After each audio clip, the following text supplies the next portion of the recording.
ఒక స్పష్టమైన హామీ లేదు. రాష్ట్ర రైతులను పొగుడుతున్నట్టుగానే పొగుడుతూ వెన్నుపోటు పొడిచింది ఈ ప్రభుత్వం. ఖచ్చితంగా స్పష్టంగా వాళ్ళ వైఖరి చెప్పినారు.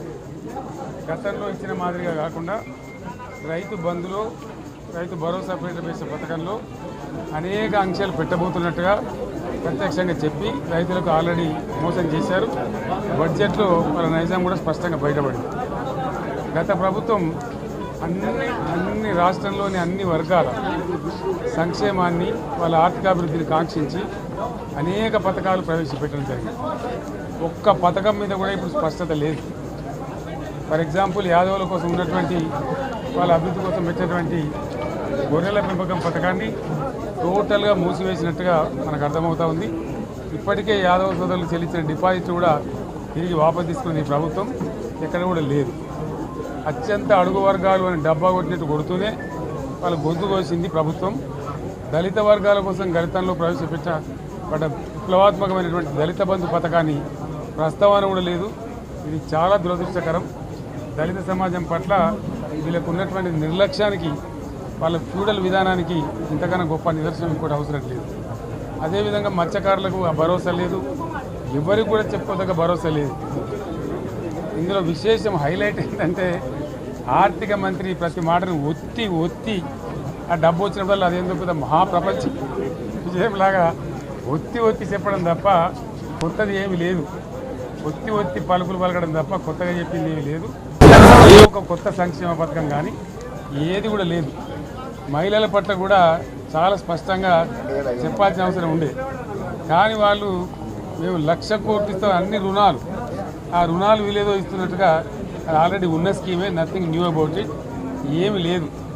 వెరసి ఇష్యూ యాజ్ ఏ హోల్. దురదృష్టం ఏంటంటే, చాలా బ్యాడ్ లక్ ఏంటంటే, మేము కూడా ప్రభుత్వం ఏర్పడిన తర్వాత కనీసం ఒక 6 మాసాల సమయం వాళ్ళకి ఇవ్వాలని మేము అనుకున్నాం. నేను కూడా శాసనసభకు పెద్దగా రాలేదు.